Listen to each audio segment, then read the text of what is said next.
a cost? Why do we make choices? How is economics important? And why is me and you right now using economics in our day-to-day lives? And why does everything, and I mean everything, have a cost? Whoa, that intro was quite question heavy. Let's start off with the basics, because today we're going to be looking at 1.13 in GCSE Economics, which is making choices. The first thing that we're going to start off with in this topic is the basic economic problem. I've skimmed over this briefly during my other two videos, which you can check out right up here, and if you're in the GCSE course you might find this helpful. But let's start right at the bottom. There's two things you need to understand when you want to learn about the basic economic problem. The two things are scarcity and unlimited wants. Let's start off with scarcity. So scarcity is the fact that all resources, goods and services are limited. We don't have a boundless supply of them. We only have a set amount, which is what is provided by this planet. Now, in contrast to that is unlimited wants. Economists assume that people have unlimited things that they would want. And remember, a want is something desired but not necessary. Like, you want a flashy car, you want an Xbox, you want good videos, you want good civilization, I don't know. I'm getting a bit ahead of myself. But basically, the basic economic problem here is that we only have limited resources, yet we have unlimited wants that we need to fulfill with these scarce resources. So that's the basic economic problem. Now let's move on to the costs and benefits of economic choices. Choices are here, all around us. I mentioned earlier that we both are using economic choices right now. So you watching this video is you choosing to watch this video. And obviously if you're choosing this, you hopefully like the content that you're seeing. So make sure to hit that like below. The point is that you're always weighing up these costs and the benefits of your choices. So for example, later in life, when you go to work, you always weigh up the costs and benefits of going to work. The benefit is the pay you get, the experience, seeing your workmates, etc. And the cost is like the time, what you could be doing elsewhere, the costs that it takes you to travel there if you're not working at home, or the time that you use to do this, the stress, all the work that you're actually doing. And this is where the cost and benefit analysis that you do every day comes into effect. But that's not all. There's something in economics called an opportunity cost, which is the true cost of something. It is weighing up both the explicit costs and implicit costs. Let me give you a few examples, but let's start off with something in pure monetary terms so that you can understand what an opportunity cost really is. So let's say a person is an investment banker and he's making 150k per year, which is a lot of money.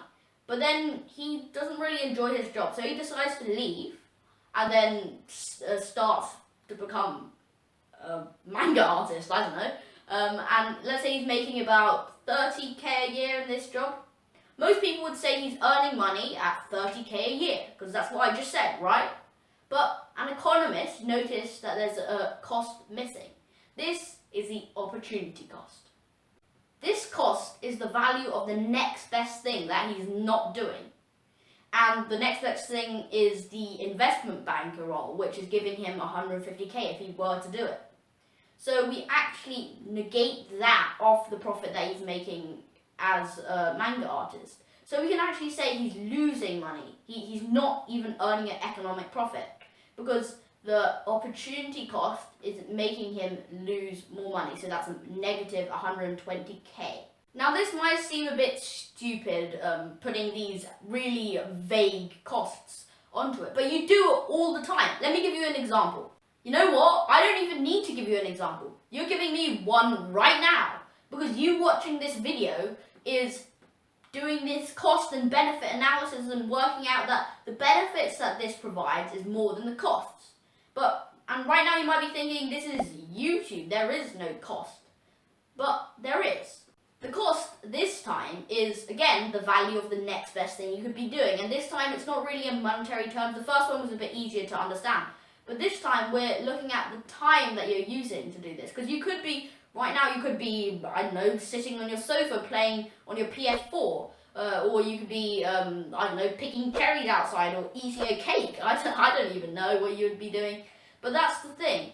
You'll be giving up, by watching this video, the cost that you're giving up is the next best thing. So that's your opportunity cost.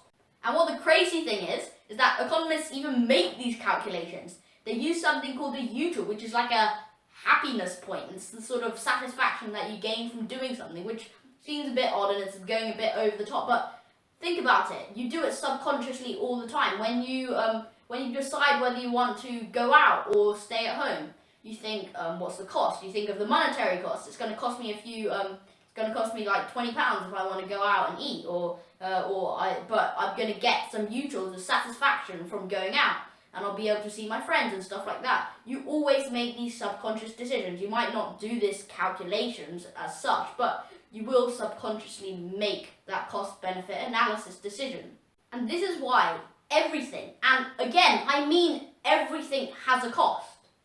This video has a cost, the time that you're spending watching it. You know what? I'll give you a challenge. You can think up anything that you want and just put it in the comments below and say, try and figure out the cost in this situation. Because in economics there is no free lunch. That's what I believe. So you probably will work out some sort of edge case that there is no cost, like, oh, I eat a lunch and then suddenly I die or something. I don't know. I have no idea what you're going to make up. But just put it in the comments below. It'll be fun to see what you've written. And that's making choices. GCSE Economics 1.3. And that's it. So now we're actually done with the first section of Aqua GCSE Economics, which is the economic foundation. So next time we'll be moving on to 1.2, which is resource allocation. And I'll be looking into what sort of content that we're going to be looking at. But don't go anywhere, because we've still got a few things to do. Firstly, make sure you destroy that like button. Remember, come on, I gave you an image of a really cute kitten before, so just for that, come on, can you just hit the like button? And also, if you're still watching, you probably found that the benefits outweighed the costs in this scenario, so you probably hopefully enjoyed that video. The second thing, you can also weigh up the costs and benefits for this, is to subscribe below. Because if you're doing this GCSE economic course, you might find it helpful to subscribe, so that's the benefit you're getting. Because I will be making future GCSE economic videos over the next few weeks, so you can turn on the notifications so that you get told when I make new videos on this course. And that's it, except for the fact that I just want to thank you for watching this video. Make sure you comment below the other things that you want me to cover. Thanks for watching, and I'll see you next time.